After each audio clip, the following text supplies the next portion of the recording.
Alright, welcome back guys. So, today we have a review of the KWA CQR Mod 1.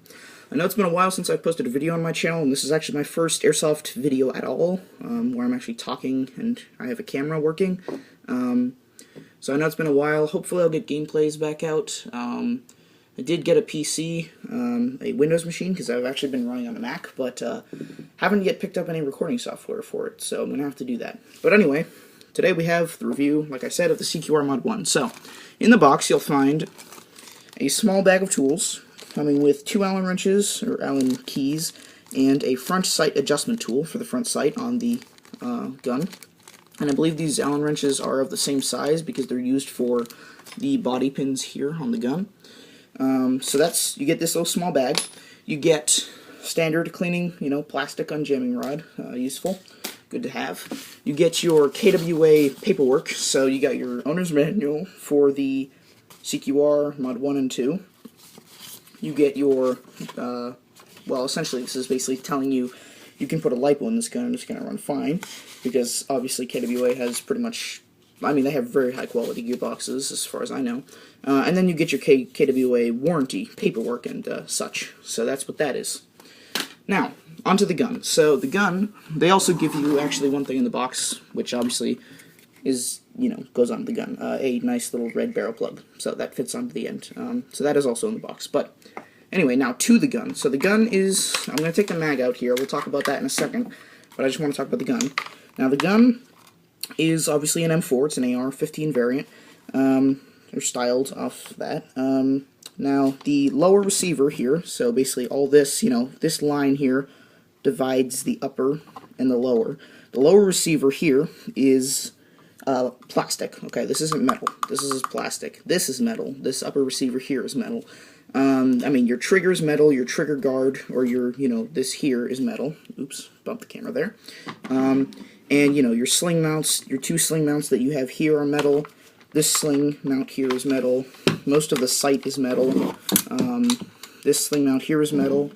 The outer barrel is metal. The sight is metal. Even the orange tip here, this flash hider, is metal. Which, by the way, while we're talking about it, I want to say that this here, this little hole you see here, when you get the gun, you'll have a little Allen wrench or Allen bolt in there, which you undo with an Allen wrench. They don't give you the Allen wrench. Now, because the Allen wrenches they give you, they're not the right size for this. So you're going to have to, get something that'll fit that. But anyway, if you take that out with some strength and untightening this, you can take off this flash hider and put a suppressor, put another flash hider. You can do whatever you want with it. So this is very, you can take it off. It is metal. It's painted orange, obviously, but this is metal. This isn't a plastic flash hider, so just, something to be aware of. Anyway, the front handguard here is plastic. This whole thing is plastic, but that is realistic. The real one is not metal. The front handguard's not metal. The delta ring is metal. The pistol grip here is plastic, and as is the stock, which I believe is probably 6th position. I haven't really counted or anything, but yes, obviously, this is a regular LE stock, retractable, positionable to however far you want it out. So if you're a younger player or something, and you have shorter arms, or whatever you want to do, or you have really long arms, whatever you want. Now, the sights. So these sights here, so this sight here is adjustable for height and side to side. So basically I would assume that's windage and elevation. And then the front sight is also adjustable up and down with the included tool they give you. And this is also removable. You can remove this sight if you want. You just undo the thumb screw, take the sight off, and you can put a red dot or a scope or a, I don't know, whatever other type of sight you want. Anyway, on this side, we have the dust cover. So this is the imitation dust cover. Obviously, it's not a real gun or anything, so can't have a real dust cover. But upon pulling the bolts, pulling back the charging handle, the imitation bolt comes back. And so actually, I'll show you that again. So here, I'm going to pull the bolt back, or the charging handle. You'll see the dust cover open and the bolts pull back slightly. There. Well, the bolt pulls back there, and you can't really see it because it's behind the dust cover, but the dust cover will automatically pop down, like it did, and, this is just spring-loaded. This is the imitation bolt, and then if you pull this back, this is where you're going to access your hop-up. So, your hop-up is adjusted by this little wheel right here. Probably, it's very difficult to see on camera, I think. There. That little wheel. This thing right here, that's your little wheel. That hop-up wheel is how you're going to adjust your hop-up. Maybe you can see it. I don't know. But anyway, you can adjust your hop-up like that. And I believe this does have a 2GX KWA hop-up, so I believe people do like that hop-up. Not sure how good it is compared to like a Mad Bull or something. I'm not really familiar with all that, but I'm sure you can do some research. Anyway, on this side, we also have the forward assist, which I believe is just aesthetic. I don't believe this actually does anything. It is, obviously, there's a version 2 gearbox in here, so it's not like it's actually a real bolt or anything. So I would assume it probably doesn't do anything. It's probably just there to look cool. Your mag release is on this side. It is not ambidextrous because this is, in fact, an M4. So, you know, your mag release, push it on one side, little bar pops out on the other side. You have your imitation bolt catch and release, which again does not do anything, and you have your fire selector, which, you know, you have safe, semi-automatic, and fully automatic here, which you can't really see. There, so it says, so it's on semi, it's on auto, it's on safe. And this gun has a very positive click, you know, distinctive kind of click when you click it into whatever position. You can kind of hear it. It's very, very nice. You know, it's very, very crisp. And the trigger pull is very nice. This is obviously, you know, metal trigger guard.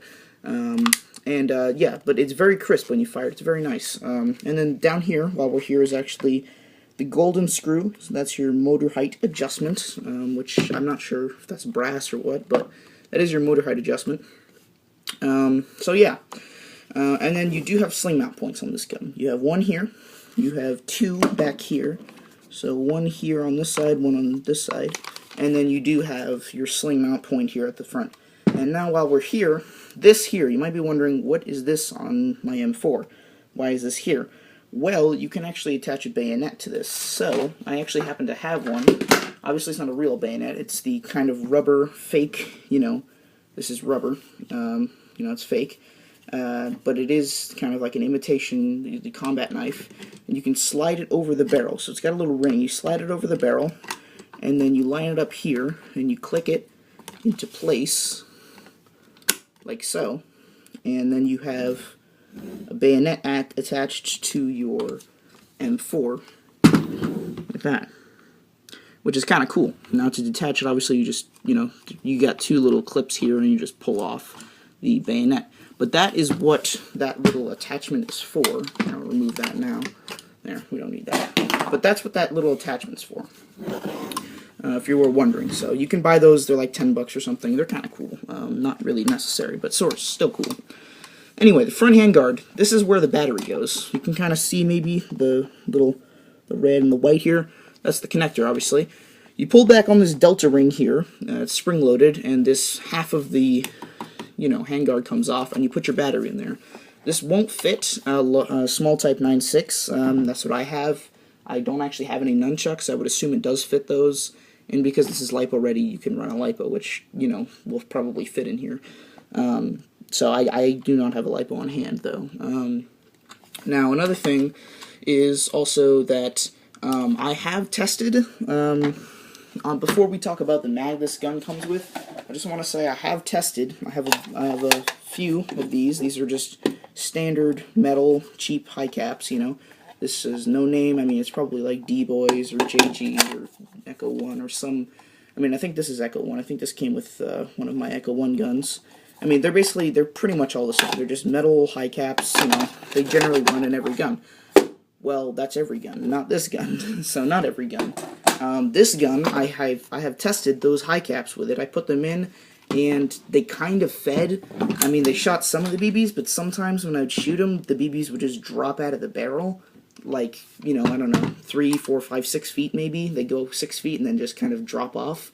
So, and in some cases they just wouldn't feed properly. Or, I mean, they weren't feeding properly. So, what I'm saying is essentially you really can't use just any mag you want in this gun because it won't really feed properly.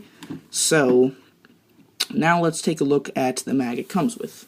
So this gun comes with the KWA K120 mid-cap. So, you can see on the back here it says K120, and in very small font, you probably can't read, it says manufactured in Taiwan, which is where KWA pretty much produces all their products. Now, okay, so this is a polymer magazine. This is not metal, unlike these. So for scale, here's kind of a regular metal high cap there. Okay, so let me move the gun out of the way actually, and we'll just take a look at this. So this is a regular metal high cap. Okay, it's just regular metal high cap. Here is your K120. So in comparison, pretty much the same height. I mean, slightly taller. Maybe, you know, I mean, it's like, I don't know, it's slightly taller. I mean, it's barely anything. I mean, it doesn't really matter. Now, this is metal. This is a metal shell. This does not. This is polymer. This is a polymer shell. So, this is maybe, actually, I would say it's probably about the same weight, because it's actually pretty dense, but it also does feel pretty strong. It doesn't feel like it's going to crack or anything. On the bottom here, you can see there's a little plate, and you got this kind of little button in the middle. You push that in. You just push that in, essentially, like this. And just pop it off here. You push it in, and this plate will slide off this way, like that. And you can see this button is spring-loaded.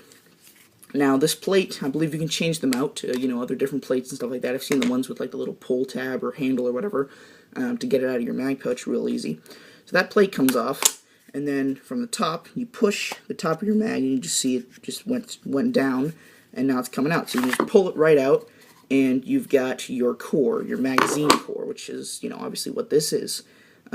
So this holds 120 rounds, and I believe with this little tab, you pull this tab down here, and this little tab, this plastic piece here pops out, and you get your spring out, and you can do maintenance, cleaning, whatever you want. Now this is basically the shell of the magazine, which is, you know, obviously hollow because you just put this core here in, and this is essentially just your shell. So I guess, I mean, yeah, this is, I guess, polymer, whatever that means. I mean, plastic, essentially, but it actually is quite strong. I mean, this doesn't feel, I mean, it's, you know, I mean, I guess you could bend it, but I mean, it's, I mean, it flexes, but it is quite strong. It does feel very sturdy. It's very nice. And it does feel quite strong, so I mean I don't have any worries of this breaking or anything like that. And then to put it back together, you just slide that back in, take your plate, put your plate on, push the button, so you see the button, push the button down, put the plate, push it back into place, and your mag's all set. And you just speed load or whatever, you know, 120 rounds in here, pop it in, you're all set. Now the one thing, right, so you pretty much can only use KWA specified compatibility mags. So KWA mags made by KWA will fit in their guns, obviously, or a mag that's specifically maybe not by KWA, but made to be compatible with KWA, because like I said, I tried these mags, these just kind of generic metal high caps, and they weren't working. So these, I mean, obviously worked because this came with the gun, and this is by KWA, so, but that's something to be aware of. You can't just throw any M4 mag into the CQR, which I believe is a common thing among KWA guns. I believe they are kind of picky on what they take. But this obviously feeds perfectly fine because it is made for the gun. And might I add, it also does look quite cool with the mag in. The mag kind of has that sort of Magpul-esque feel to it, or look to it, which kind of makes the gun look pretty cool. So, alright guys, we are outside. I got my CQR filled up. Well, at least I got a 8.4 volt battery, a cheap 8.4 I had lying around, not a 9.6 or a LiPo. That means that rate of fire is going to be a bit low, but you'll still see FPS. And then I got my mid-cap filled up with 120 rounds, so let's get to chronoring. If you guys can't see, I'm going to actually say it out loud anyway, so here we go.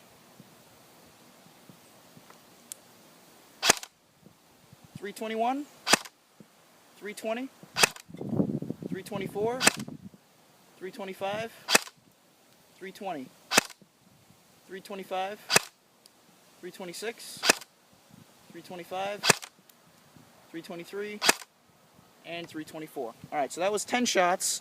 You can probably see, I don't know if you were able to see it, but I hopefully you heard me say it. Up in the top right you see, well actually you kind of can see, yes, we are using 0.25 gram Elite Force Precision BBs. For this test, by the way. Should have mentioned that at the beginning. Alright, here we go for the rate of fire test. 8.4 volt battery. Alright, 13.3.